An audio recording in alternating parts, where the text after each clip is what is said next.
Hola, buenas tardes. Mi nombre es Miguel Peñarrocha, soy profesor de enfermería. Hoy estamos reunidos para el curso de urgencias y emergencias en enfermería, ¿sí? Hoy es la primera clase de la unidad 1, son 5 unidades en total, ¿sí? Así que, bueno, cada unidad tiene un examen. Una vez terminadas las 5 unidades con los 5 exámenes, tenemos un examen final integrador para la certificación del curso.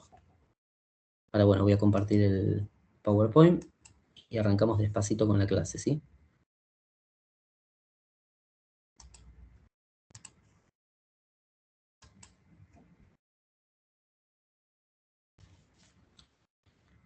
Bien, si quieren comentar algo o dar algún aporte, pueden comentar, pueden habilitar el micrófono en ese momento y hacen el aporte que deseen. Si por alguna situación prefieren no hablar, pueden escribir y yo voy viendo, cada tanto voy cortando un poco el PowerPoint y voy volviendo a la sala y voy viendo si alguien escribió algo, ¿sí? Lo mismo si hay alguien que quiera ser admitido, también quizás me tengan que avisar, ya sea por el grupo de WhatsApp, porque a veces no me llega la notificación esa de si alguien quiere ser admitido, ¿sí?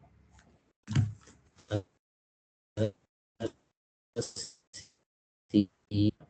Bueno, conceptos de urgencia y emergencia. Y mi nombre es Miguel Ángel Peñarrocha. Siempre se arranca un poco por esto, ¿no? ¿Qué es urgencia? ¿Qué es emergencia? También como para definir estos conceptos y tenerlos en claro durante toda la cursada. Bien, emergencia. Es un incidente en la salud de una persona que puede llevarla a la muerte en forma inmediata y que siempre requerirá atención básica y avanzada. Urgencia, no hay riesgo inmediato de muerte, aunque puede incrementarse el riesgo si no se actúa, por lo tanto, debe recibir atención adecuada. ¿Sí? Un poco como para saber la diferencia entre uno y otro. Diferencias claves entre urgencia y emergencia, por ejemplo, ¿no? Características, riesgo vital inmediato, en urgencias no, en emergencias sí. Tiempo de respuesta, en urgencia tiene que ser rápido y en emergencia tiene que ser inmediato, ¿sí? No se puede demorar. Prioridad en urgencia es moderada y en emergencia es máxima. Y finalmente, bueno, un ejemplo de urgencia, una herida leve y en emergencia un paro cardiorrespiratorio. Ahí con ese ejemplo ya tenemos más que claro eh, cuál es la relevancia e importancia de cada uno. Rol del personal de enfermería, ¿sí? Registrar y acompañar. Primero empezaríamos por, ese sería el final, ¿no? Registrar y acompañar. Detectar síntomas, signos de alarma, ¿sí? O sea, los signos de alarma, detectamos un paciente que tiene algún problema de salud, alguna alteración, algún traumatismo, lo que sea, detectamos qué signos nos van a indicar a nosotros que estamos ante una dificultad, que el paciente está ante alguna dificultad de salud. Ese signo de alarma lo debemos comunicar con precisión, detallando específicamente qué es lo que está pasando el paciente, qué es lo que le está ocurriendo, ¿sí? Cuál es el tipo de gravedad que está teniendo. Eso lo vamos a comunicar con la mayor precisión posible, ¿sí? Actuamos con serenidad, sobre todo hay que mantener la calma, la tranquilidad, no hay que trabajar ni actuar de forma apresurada, ¿sí? Siempre es difícil porque corre riesgo la vida de una persona, entonces es difícil pararse y actuar con serenidad, con la mente despejada, ¿no? Esto siempre se dice que, por ejemplo, ante una situación hay que ver la situación, dónde estoy parado, qué riesgos tengo alrededor, cómo lo voy a solucionar, cómo no lo voy a solucionar. Me veo una situación, me mando directamente a actuar, a intervenir ahí, o primero observo de afuera y veo qué hay alrededor, qué hay que me pueda hacer daño a mí también. Si me daño a mí, no puedo ayudar, ¿sí? Y después, como última etapa, registrar y acompañar. Después de registrar y acompañar, vuelve, esto es cíclico, se vuelve otra vez a detectar qué signos, qué síntomas, qué puede haber aparecido, ¿sí? Me pasa que alguien está intentando entrar, dejo de compartir un segundito. Al principio tenemos que hacer un poco esta dinámica. Ahí está, admitir. Creo que voy a tener que, después voy a configurarlo para que ya ustedes puedan entrar directamente a la sala y no tengan que estar admitiendo uno por uno. Creo que eso lo cometí como error, así que voy a tratar de ver cómo es la configuración. Vuelvo a copiar.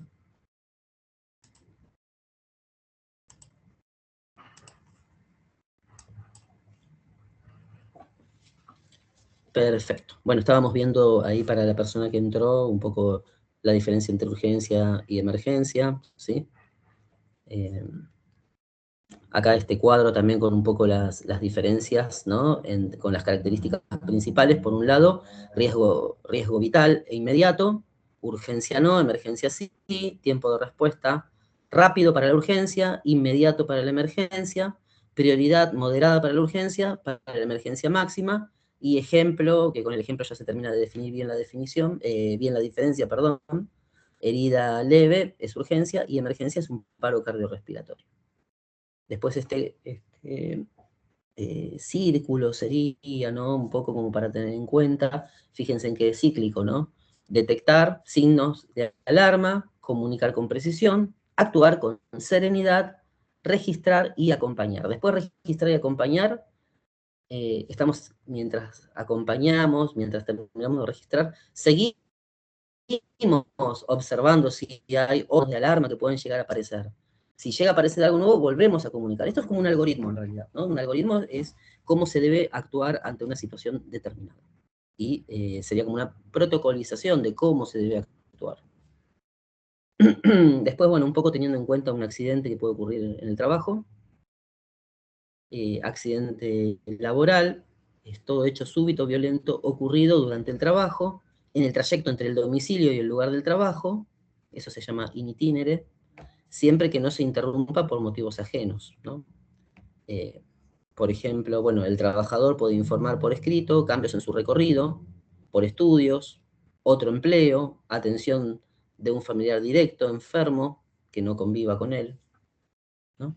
Eso para tener en cuenta también porque pueden ocurrir algún tipo de accidente, accidentes que ocurren en el lugar del trabajo, ese es in itinere, eh, o en el trayecto. Y pasa esta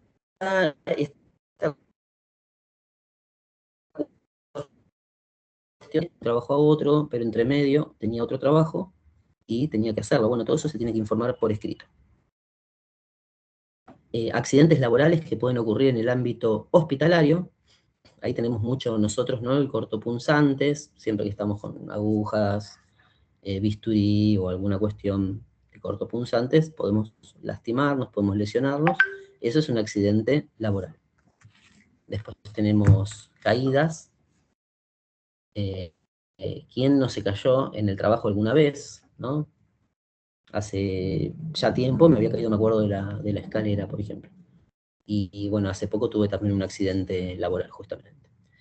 Exposición a fluidos biológicos y estrés agudo. A veces el estrés es una cuestión que muchas veces no lo tomamos en cuenta, pero es parte de los riesgos que estamos expuestos en el trabajo, ¿sí? Sobre todo nosotros que somos personal de salud y estamos todo el tiempo con situaciones que nos generan mucho estrés, ¿sí?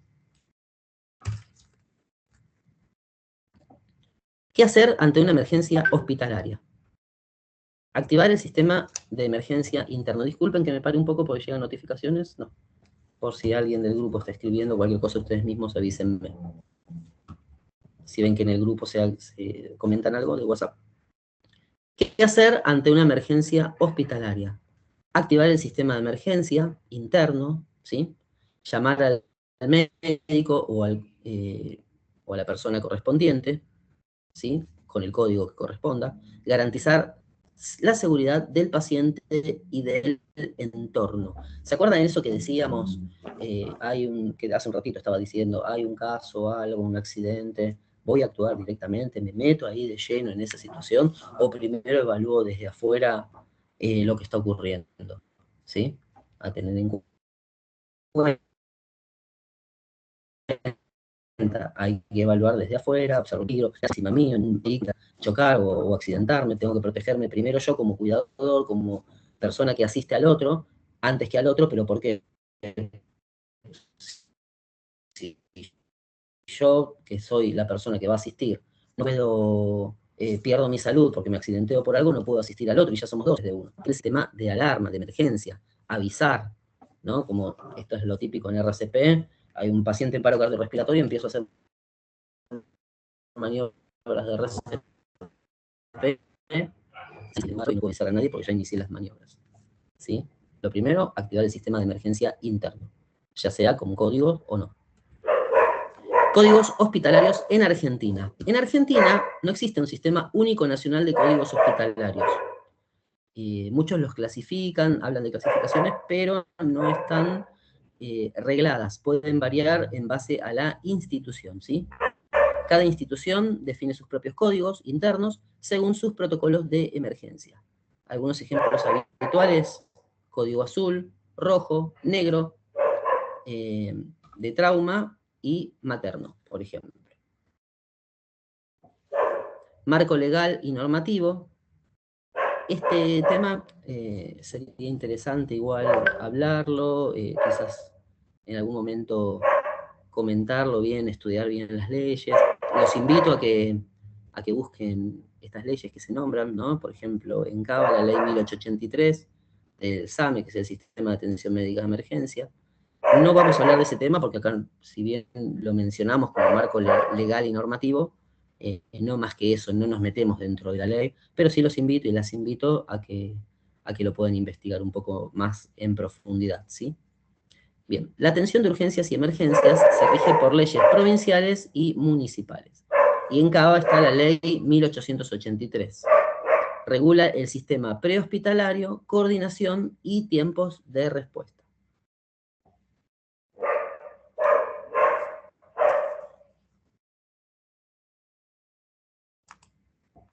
Bien, principios legales comunes, universalidad, derecho de toda persona a recibir atención de urgencias, ¿no? Celeridad y coordinación entre servicios, obligación de contar con personal capacitado. O sea, las instituciones de salud, y ya sea la parte intrahospitalaria o extrahospitalaria, tienen que contar con personal capacitado. Es obligación nuestra como personal de salud también capacitarnos de manera constante. Por eso es que estamos estudiando, estamos hoy en este curso, estamos capacitándonos todo el tiempo, ¿sí? Ejemplos, algunos ejemplos de códigos internos, como habíamos dicho. El azul, código azul, un paro cardiorrespiratorio. El rojo, incendio o riesgo estructural. El negro, desastre o evacuación general. Trauma es el paciente politraumatizado. Y materno, una emergencia obstétrica. Es lo que habíamos nombrado anteriormente, pero no habíamos dado el código y el significado habitual. Puede variar según la institución, ¿sí? Recomendaciones al personal. Conocer los protocolos internos del hospital donde se trabaja. Participar en simulacros y capacitaciones. Registrar siempre las intervenciones según el código activado. Es importantísimo, incluso desde los fines legales, registrar lo que se hace, ¿no? Siempre se dice lo que no se escribe no está hecho.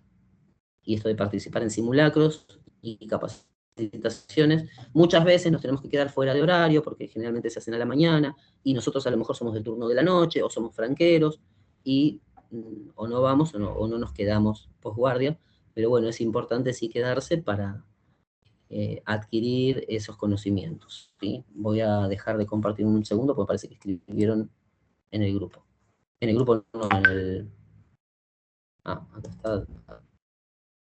Admito a alguien. Perfecto. Y...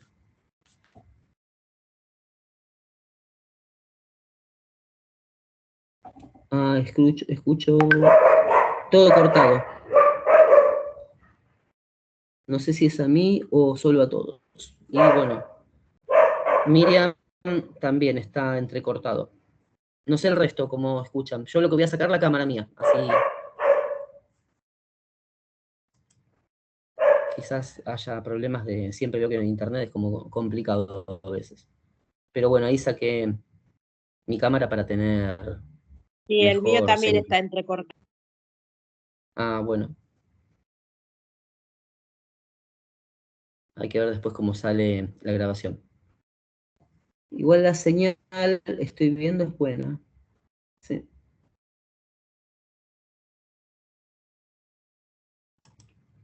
Vuelvo a compartir.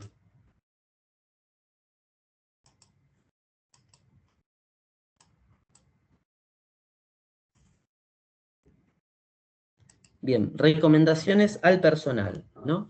Conocer los protocolos internos del hospital donde se trabaja, participar en simulacros y capacitaciones, registrar siempre las intervenciones según el código activado, ¿sí? O sea, ¿no? Según azul, paro cardiorrespiratorio, entonces todas las intervenciones que se realizaron, ¿no? Rojo, incendio, bueno, lo que hagamos hecho de evacuar o lo que sea. Igual, generalmente el código más usado sería el azul, ¿no? El de paro cardiorrespiratorio.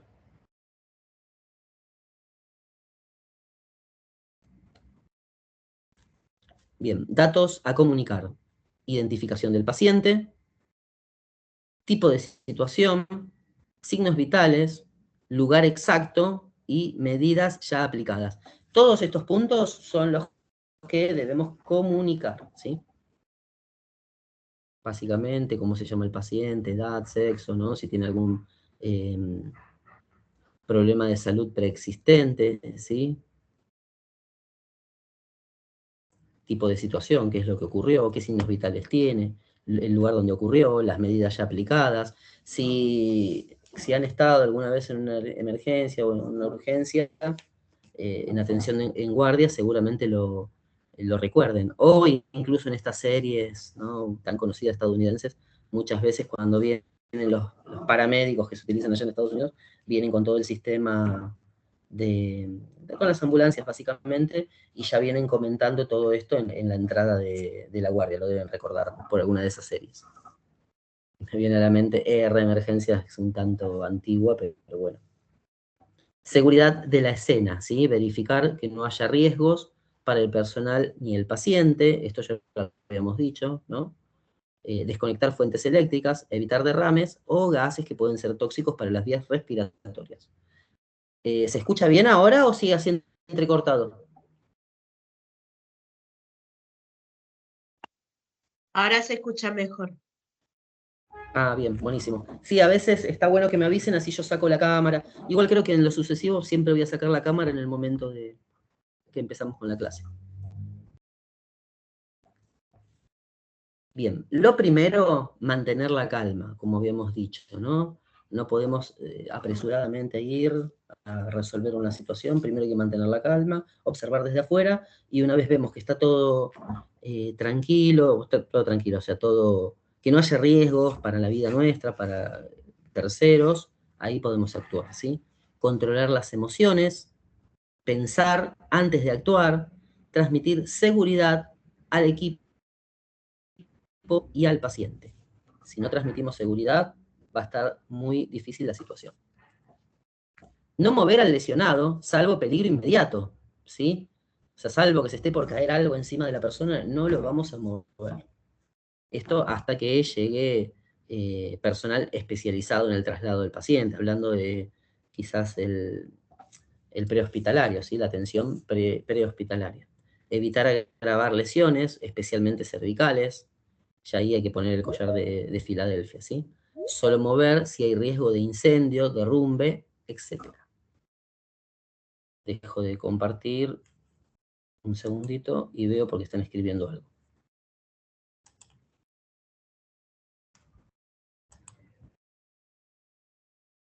Ah, hay gente que está queriendo entrar.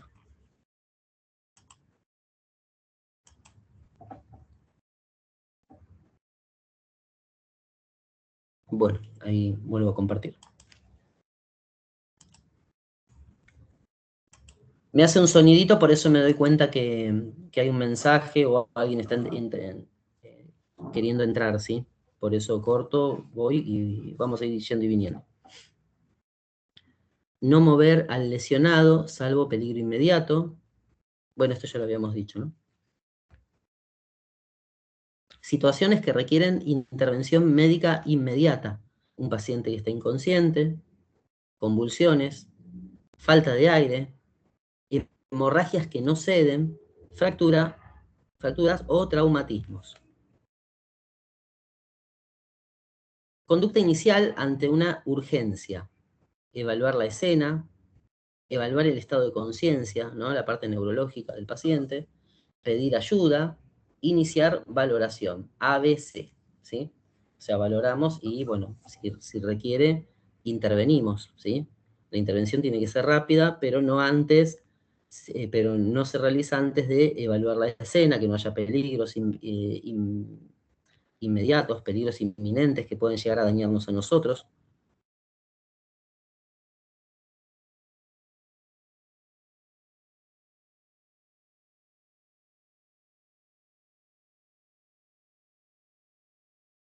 Mayor especialización, ¿sí? Y complejidad. Valorar el ABC, ¿sí? A, vía aérea permeable, B, respiración adecuada, y C, la circulación, presión, pulso, sangrado, ¿sí? Objetivos, detectar amenazas vitales de manera rápida y priorizar intervenciones. Sí, acá ya estamos prácticamente cuando hay un paro cardiorrespiratorio, el sistema MES, ¿no? Miro, escucho, siento. Miro si la persona, si se mueve el tórax, ¿no? Escucho si hay respiración, o sea, el sonido de la respiración, ¿no? Y siento, ahí tomo el pulso, a ver si se siente o no se siente. Valoración A, vía aérea. Revisar si el paciente puede hablar o respirar, retirar obstáculos, vómitos, sangre, objetos, colocar maniobras de apertura, ¿no? De vía aérea si es necesario. Valoración, que es la B, respiración, ¿no? Volvemos un poquito a recordar acá, vía aérea permeable, ¿no? B, respiración, estamos ahí en respiración. Observar esfuerzo respiratorio, simetría torácica, o sea, si ambos tórax se mueven, se insuflan de la misma forma, ¿sí? Uno más que otro. Si ahí ya los sonidos también, se podría sospechar algún problema, alguna obstrucción, ¿no? A nivel de uno de los pulmones. Administrar oxígeno si es indicado. Vigilar la saturación y frecuencia respiratoria. El otro día justo estábamos hablando de eso con unos colegas, de la saturación, cuál es la saturación adecuada y cuál requiere internación si después de realizarse algunos procedimientos requeriría, no revierte, o sea, no mejora, entonces requeriría internación, ¿sí? En pediatría y en adulto lo mismo, menos del 93% para abajo, después de administrar oxígeno, hacer nebulizaciones, corticoides. Si no revierte, ahí habría un criterio de internación con oxigenoterapia. Bien, frecuencia respiratoria y la saturación. Revisar. C, valoración de la circulación. Ahí revisamos el pulso, la coloración de la piel, ¿no? La temperatura de la piel también, detectar signos de shock o hemorragia, iniciar compresión directa si hay sangrado externo. Compresión directa si hay sangrado externo. De todo esto igual hay cuestiones que vamos, en clases sucesivas vamos a ir viendo también, ¿sí? Ya de manera más específica. Porque hay una clase en la unidad 2 de hemorragias y transfusión de hemoderivados. Entonces ahí se habla un poco del tema del shock, de la hemorragia. Por eso no nos adelantamos mucho acá. Ahí llegó. Dejo de compartir un segundito.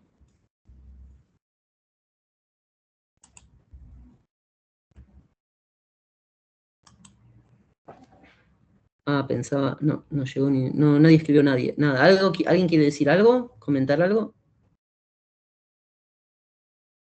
Si no, continúo. Profe, ¿después nos va a pasar un apunte de todo esto? Sí, Natalia. Okay. Lo subo todo al Classroom yo. Genial. Este mismo PowerPoint lo subo al Classroom. Además subo un material de lectura. El material de lectura está actualizado junto con el PowerPoint. ¿Qué quiero decir con esto? Tienen que leer el PowerPoint porque ahí están las actualizaciones, ¿sí? El material de lectura es guía, pero las actualizaciones están en el PowerPoint. Así en todas las clases, ¿sí? Bárbaro, gracias. Vuelvo a compartir.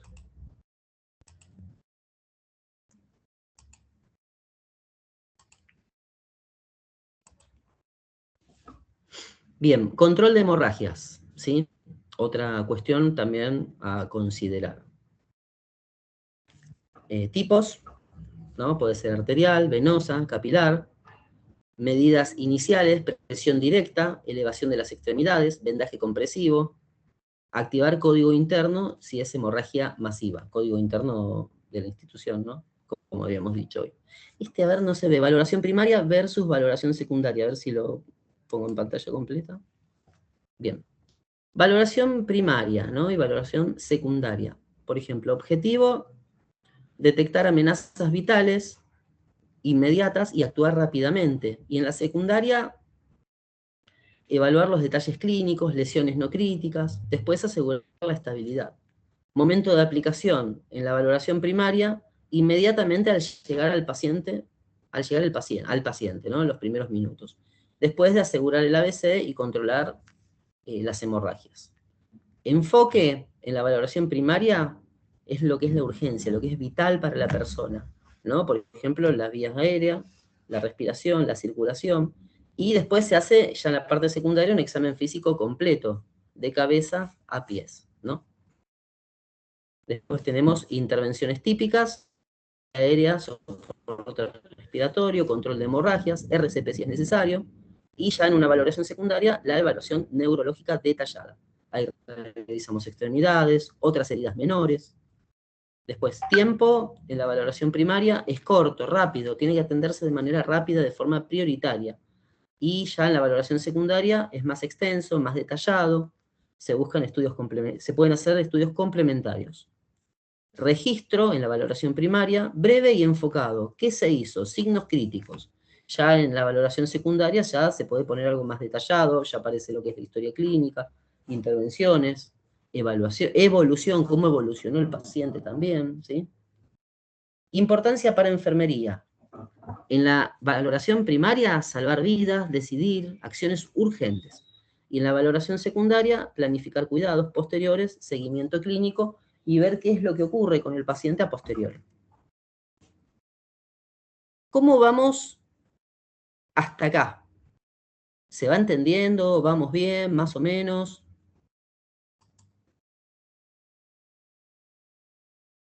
Bien. Perfecto. Gracias, Miriam. Perfecto. Bárbaro. Franco, gracias. Gracias, Natalia. Bueno. Vuelvo a compartir.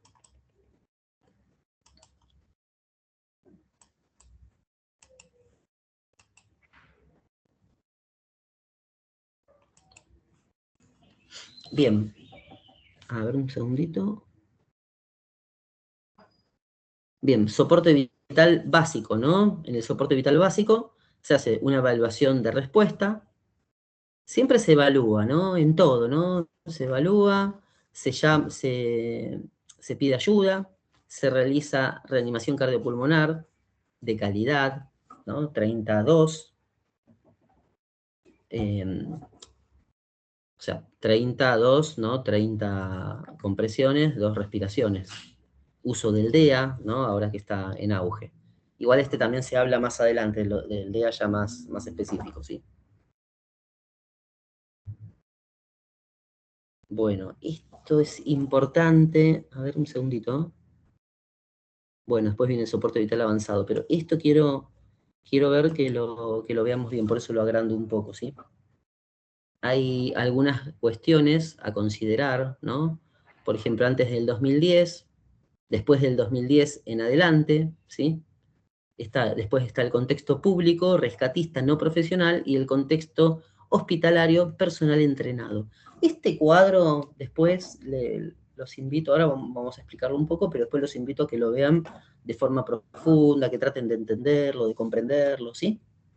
Pero bueno, básicamente, aspecto, ¿no? Relación, compresiones, ventilaciones, hablando del adulto, ¿sí? Antes del 2010 era 15, 2, ¿sí? O sea, 15 masajes cardíacos y 2 respiraciones, ¿sí? Después del 2010 pasó de 30 a 2. ¿Cuál es la explicación del 30 a 2? 30 compresiones en un ciclo de 4 hace 12, hace 120 compresiones, que es lo que, cuánto late el corazón, ¿no? Cuántas de 60 a 90 latidos por minuto, ¿no? Entonces eso es lo que se lograría, 120, es más de lo normal, pero está bien porque está en una situación de paro cardiorrespiratorio, sobre todo la parte cardíaca.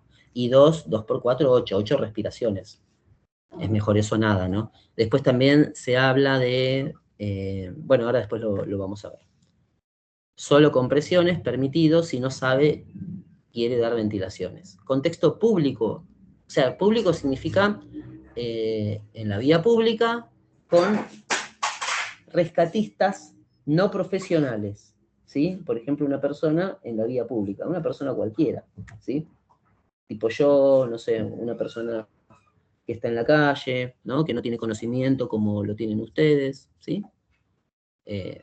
Puede hacer, o quizás sí con conocimiento, ¿sí? Hace 30 compresiones, ¿no? O compresión todo el tiempo, sin la insuflación. ¿Por qué no la insuflación? Porque se puede contagiar de algo, ¿no? El boca a boca, el contacto con las secreciones, vómitos, ¿sí? Entonces se hace compresiones.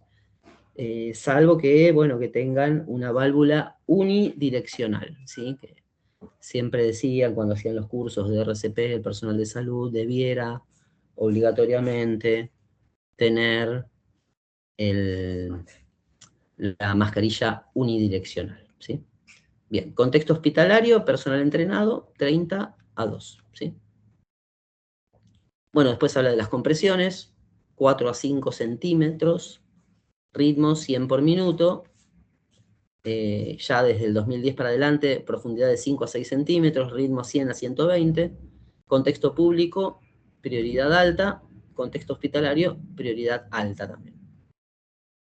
Ventilaciones, antes del 2010, 2 insuflaciones cada ciclo, después del 2010 lo mismo, se mantuvo igual, contexto público, opcional, la ventilación, opcional, se puede omitir en el contexto público, vía pública, volvemos a lo que estaba explicando recién. Y en el contexto hospitalario, recomendadas especialmente por causas respiratorias. Interrupciones se minimiza en todas, ¿no? Antes del 2010, después del 2010, en el contexto público, en el contexto hospitalario. Contexto público de la vía pública, quiero decir, ¿no?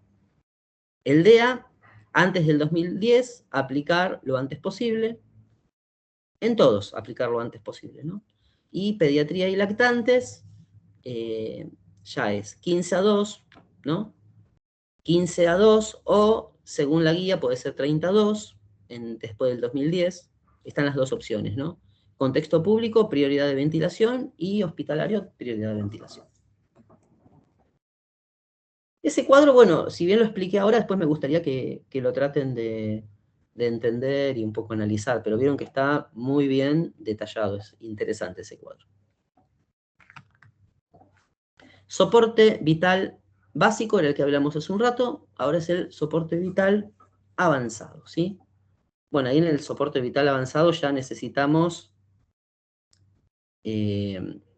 acceso venoso, monitoreo y fármaco, ¿sí? Y los fármacos, en realidad, de urgencia y emergencia, ¿sí? Manejo avanzado de la vía aérea, también importante. Soporte vital avanzado. Evaluación inicial y activación del equipo. Siempre es la evaluación inicial en todo, tanto en el básico como en el avanzado, ¿no?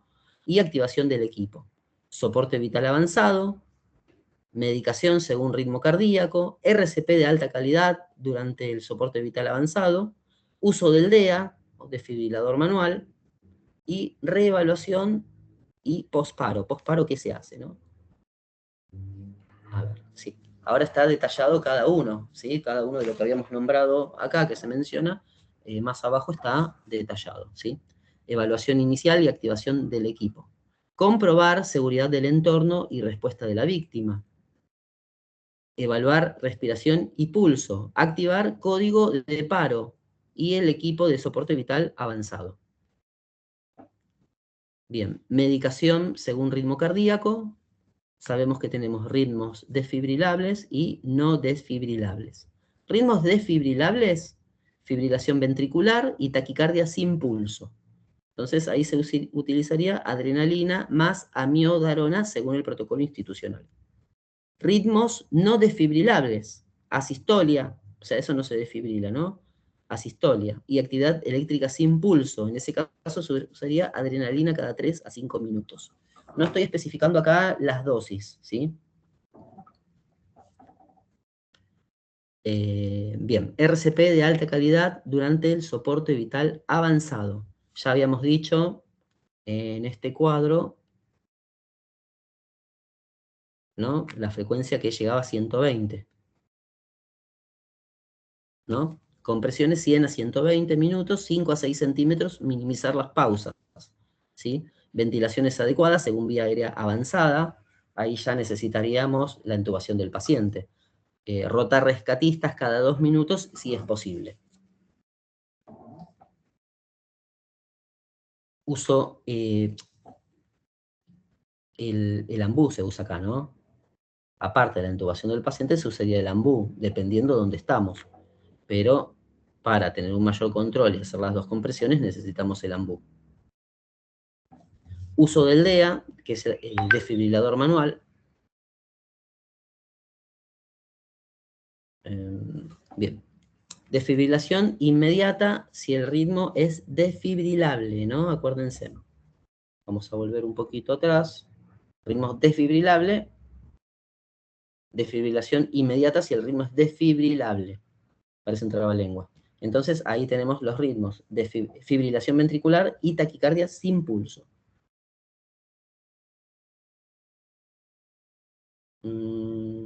Bien, seguir protocolo de carga y reposicionamiento de parches.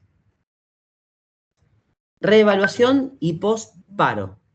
Continuar, o sea, reevaluación después de que salió del paro, bueno, se tiene que reevaluar al paciente, ¿sí? Hay que continuar monitorizando al paciente y hacer el soporte hasta la recuperación de la circulación espontánea. Preparar los cuidados post-paro. ¿Qué hacer ante una emergencia? Mantener la calma. Esto ya lo habíamos visto igual en una primera instancia.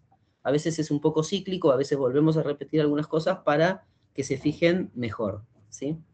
¿Qué hacer ante una emergencia? Mantener la calma y evaluar la situación. Avisar de inmediato al servicio de emergencias o al área correspondiente del hospital. Protegerse y proteger a otros, evitando exponerse a riesgos innecesarios. Brindar primeros auxilios básicos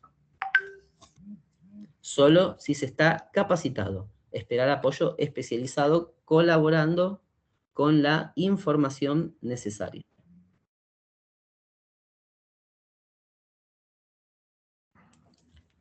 Datos a comunicar. La persona que realice el llamado tiene que tener presente. Bueno, el sitio exacto donde ocurre la asistencia médica, donde va a ocurrir, ¿no? Donde debe ocurrir, tipo de incidente y lesiones, cantidad de personas involucradas, existencia de riesgo para terceros, procedimientos iniciados, qué se hizo, qué no se hizo, ¿sí?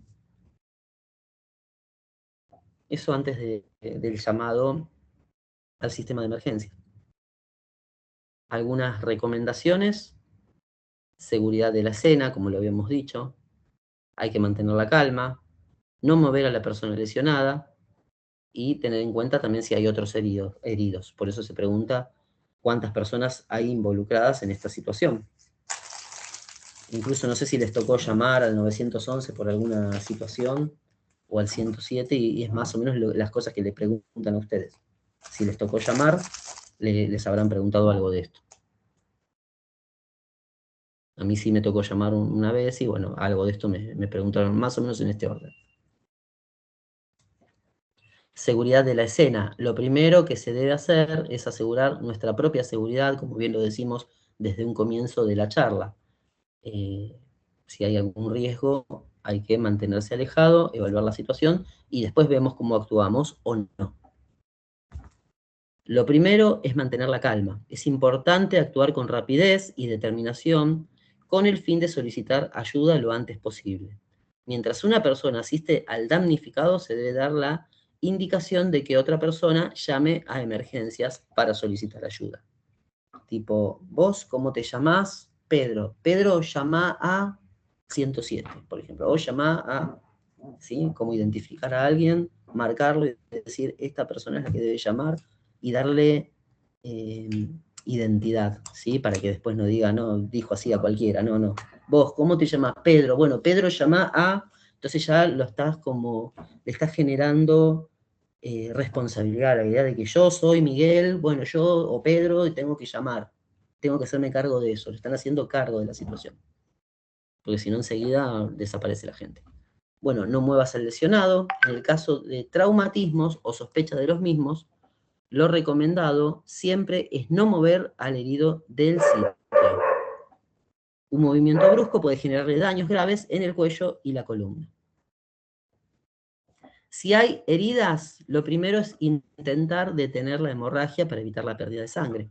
Las hemorragias pueden presentar un peligro si no se detienen a tiempo. Comprime la herida, o sea, hay que comprimir la herida presionando con gasa o tela contra ella hasta que un médico pueda atender la herida adecuadamente, un médico o otro personal de salud. Bien, situaciones que requieren intervención médica inmediata. Existen algunas circunstancias en las que se debe solicitarse la intervención de urgencia. Entre ellas tenemos personas inconscientes, personas que presentan convulsiones, personas con dificultad respiratoria o falta de aire, hemorragias externas que no se den con presión directa, traumatismos o fracturas evidentes. Hasta acá, muchas gracias. Un segundito, así dejo de compartir.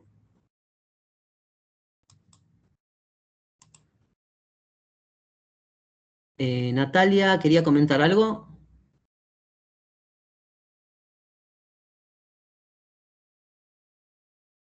Perdón, no había visto que había levantado la mano. No, ya está, profe, era una duda, pero ya está perfecto, se entiende clarísimo. La habré dicho después entonces, la duda la habré respondido después. Sí, no hay problema. Bárbaro. Todo muy claro. Bárbaro, gracias. Así que, a ver, hay otro chat ahí. Se entiende perfecto, bárbaro. Bueno, gente, hasta acá la clase de hoy, ¿sí? Es una primera clase. Vamos a ir avanzando con el paso de las semanas, con el paso de los meses. Espero que sea entendible siempre. Vamos a ir buscándole la vuelta para que así sea, ¿sí? Y lo que necesiten, porque quizás ahora no tienen dudas, y después ven el video y dicen, ¿y esto cómo es? O ven el material de lectura y dicen, ¿y esto cómo es? Y bueno, ahí pueden preguntar, pueden ponerlo en el grupo de WhatsApp y quizás si yo no tengo la respuesta en el momento, alguien la tiene o alguien puede dar su aporte, su conocimiento, ¿sí? La mayoría somos todos ya profesionales, recibidos, trabajando, y bueno, podemos dar nuestro aporte, porque todos tenemos nuestro conocimiento, ¿sí? Así que no sé si alguien quiere comentar algo, decir algo.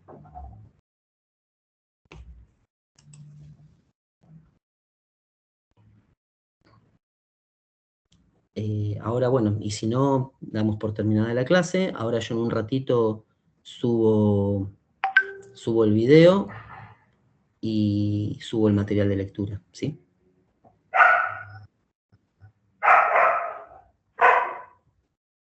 Espero no haber volado, porque siento que como que fue muy rápido. Nada, profe, lo mismo que la anterior clase se entiende. Bárbaro, gracias, Franco. Profe, hola, sí. Profe, le hago una consulta. Hola. Soy Miriam. Sí. Sabe que estuve mirando unos reels en Facebook de enfermería donde explicaban el tema de que si un paciente tiene un tatuaje que dice no reanimar. que siempre está la duda esa, ¿no? Que si vos encontrás al paciente que tiene ese tatuaje que dice no reanimar, bueno, decían que legalmente uno tiene que hacer la reanimación, porque tiene que estar por escrito, ¿es así? Y nunca se me había ocurrido que un paciente una persona, ¿no? Se le ocurra poner no reanimar. Para mí eso no carece de legalidad de un tatuaje, porque un tatuaje es un tatuaje. Ok, porque vio que los evangelistas y no sé, ahí creo que iban a ciertas parar religiones, el claro, micrófono y los...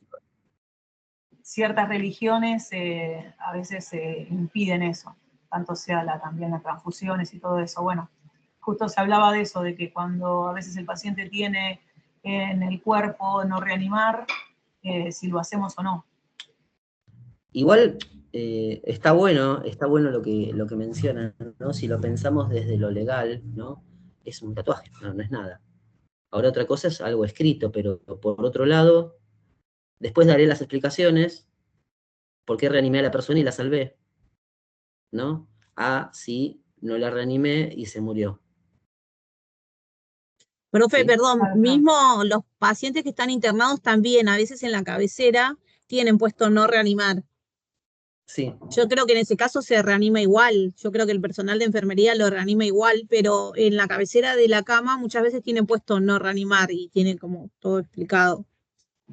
No, me parece que ahí es porque está informado por el familiar, ¿no, profe? Cuando dicen no reanimar, cuando el familiar o el mismo paciente lo hace por escrito. Claro, sí, seguramente, porque firman y todos los familiares. Aparte hay situaciones que no requieren reanimación porque la calidad de vida que van a tener ya no tiene... Sí, son Claro, pacientes ya que están terminales paliativos, y debe claro. tener algún marco legal, obviamente. Claro, sí, porque habría que ver lo legal, ¿eh? Esto ya habría que hablarlo quizás con un abogado o alguien que esté en esa materia, ¿sí? Porque tenía entendido que no está bien regulado desde lo legal, ¿sí? Entonces, el punto mío era el siguiente: si yo reanimo a alguien que había puesto no reanimar y se salva, ¿no? Sí, después voy a tener que responder seguramente, pero prefiero responder por salvar la vida a alguien que por no salvarla y que después digan por qué no lo reanimó. Para colmo, mi profesora de legales todavía no empezó. Tengo esa duda de que legalmente, No sé porque quién va a ser. claro, Voy hubo un a... caso, Hubo un caso que se le sacó la matrícula a un enfermero, Lo voy a buscar de Sí. vuelta en donde lo vi y lo voy a compartir, se lo voy a mandar, Sería bueno. Sí, para sí. que vea que estuvo enjuiciada la enfermera. Le hicieron Sí. juicio porque ella reanimó y decía, como decía recién Florencia, ¿no? O Natalia fue la que dijo que había que reanimar igual, y no es tan así, Siempre y cuando tenga el consentimiento de la familia o del mismo paciente, que obviamente firma, ahí se habla, ¿no? Se deja asentado, como dice, en el pie de cama, no reanimar es porque ya tiene el consentimiento, de que no se tiene Claro, que tiene que estar reanimar. escrito, pero un tatuaje no sé. Para mí un tatuaje no es nada. Tiene que estar escrito, firmado, tiene que tener un marco Un tema legal. interesante, ¿no? Un tema interesante, porque Sí. difícil. Sí, siempre es interesante. Igual está bueno hablarlo ya con leyes de verdad. ¿Qué marco legal hay en Argentina? Pero vamos a investigarlo, ¿eh? La verdad que yo no lo tengo muy investigado eso, pero está bueno para investigarlo. Me gusta. Algo nuevo. Pero bueno, un tatuaje, no sé, para mí no tiene carece de legalidad. Que era la pregunta puntual, por eso digo eso. Así que bueno, gente, voy a dejar de grabar, voy a hacer como una despedida y si quieren nos quedamos 5 minutitos más charlando. Bueno, muchas gracias por haber participado de la clase. Nos estamos encontrando el próximo sábado con la clase 2 de la unidad 1 del curso de urgencias y emergencias para enfermería. Muchas gracias por haber participado de la clase.